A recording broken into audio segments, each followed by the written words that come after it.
process. Cholera bacteria are ingested and multiply. The bacteria attach to the wall of the alimentary canal. The bacteria release toxin. The toxin causes chlorine ions to be released. The release of ions causes water to move into the lumen by osmosis.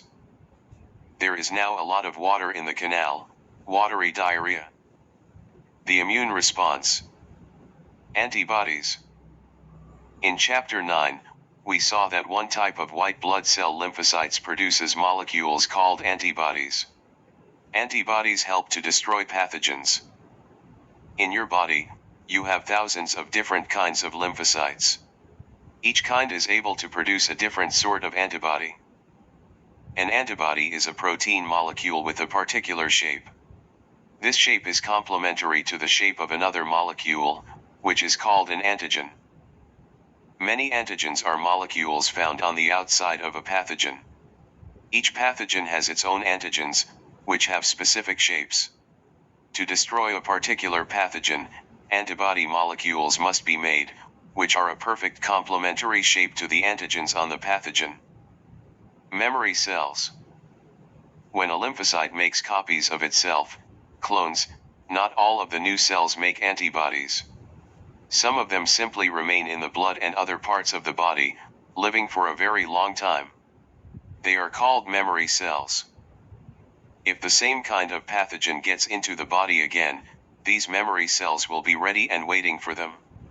They will be able to make enough antibodies very quickly to kill the pathogens before they have time to produce a large population and do any harm. The person has become immune to that type of pathogen. Conclusion. Lymphocytes are a very important part of your immune system.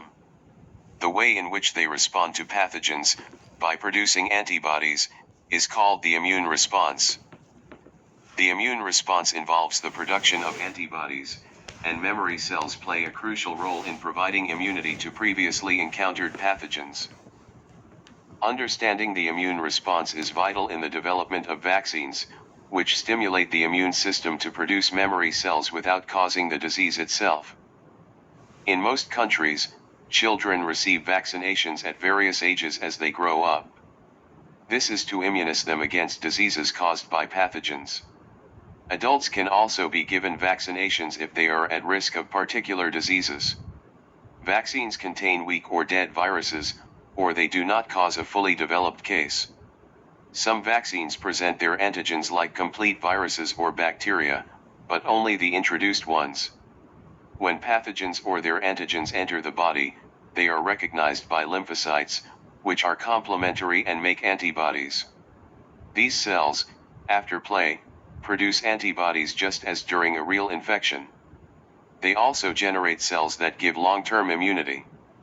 So, if the normal viruses or bacteria enter the body one day, they will be attacked and destroyed immediately. Some diseases require 2 vaccinations to provide really good, long-lasting immunity. After the first dose, the body produces enough antibodies and memory cells to offer partial protection against the pathogen. A second vaccination given a few weeks afterward, sometimes called a booster, stimulates lymphocytes and memory cells to make even more antibodies and even more memory cells. Active and passive immunity coexist. A person has active immunity to a disease if their body has made its antibodies and memory cells protecting against that disease. These memory cells can last in the body for many years. Active immunity can be developed by having the disease and recovering from it or being vaccinated. It can last a long time, sometimes an entire lifetime. The memory cells made during the infection or after vaccination can spring into action at a moment's notice to make antibodies and stop an invading pathogen in its tracks. Another form of immunity is passive immunity. A person has passive immunity to a disease if they have been given ready-made antibodies made by another organism, figure 10.20. Babies acquire passive immunity through breastfeeding. Breast milk contains antibodies from the mother, passed on to her baby. This is useful because a young baby's immune system is not well developed, and so the mother's antibodies can protect it against any diseases to which she is immune for the first few months of its life.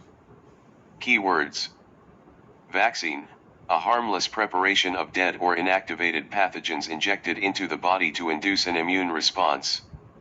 Active immunity, long-term defense against a pathogen by antibody production in the body.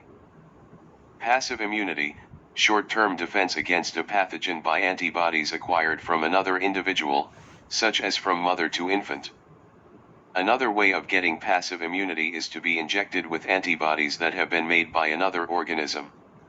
For example, if a person is bitten by an animal that might have rabies, they can be given antibodies against the rabies virus. These can destroy the virus immediately, whereas waiting for the body to make its own antibodies will take too long, and the person is unlikely to recover. Active immunity is usually very long-lasting. Passive immunity, however, only lasts for a short time. This is because the antibodies will eventually break down. No lymphocytes have been stimulated to make clones of themselves. The body has not made memory cells, so any infection will be treated as a first-time one. Active immunity asterisk. Immunity is developed after contacting pathogens inside the body. The body's own lymphocytes make antibodies and memory cells. Passive immunity asterisk. Immunity is provided by antibodies from outside the body, either through the injection of antibodies from a mother or through the injection of antibodies in breast milk or across the placenta during pregnancy. Controlling disease by vaccination asterisk. Smallpox is a serious, often fatal, disease caused by a virus. It is transmitted by direct contact. If a person survives smallpox, they are often left with badly scarred skin, and may be made blind. In 1956, the World Health Organization, WHO, began a campaign to try to completely eradicate smallpox. They wanted to make the smallpox virus extinct. They set up systems to get as many people as possible, all over the world, vaccinated against smallpox. The campaign was a success. More than 80% of people in the world who were at risk from the disease were vaccinated. The very last case of smallpox happened in 1977, in Somalia. By 1980, 3 years had gone by with no more cases, and the WHO was able to declare that smallpox had been eradicated. Currently, attempts are being made to eradicate some other very serious diseases caused by viruses. One of these is poliomyelitis, polio for short. Polio can infect children, and usually leaves them with permanent paralysis of parts of their body. Eradicating this virus is proving difficult, as people in some countries are resisting efforts to vaccinate children. Polio is now very rare in most parts of the world, but cases are still occurring in a small number of countries. A child being vaccinated for polio. The polio vaccine is unusual because it can be given by mouth. No injection is needed. The control of many other serious infectious diseases relies on vaccination of children. For example, we saw in the Science in Context at the start of this chapter that, in most countries, children are vaccinated against measles. Measles is spread by airborne droplets. It causes a skin rash and fever, and there can be very severe complications, such as blindness and brain damage. Vaccinating children against measles protects not only the children that are vaccinated but also those that are not. This is sometimes called herd immunity. Vaccinating enough individuals protects the whole herd of people, even the ones who have not been vaccinated. Herd immunity works because there are fewer places for the measles viruses to replicate. They can only do so if they enter the body of an unvaccinated person. In November 2019, scientists discovered that the SARS-CoV-2 virus, a new virus, which they named COVID-19. The disease caused by SARS-CoV-2 has become named COVID-19.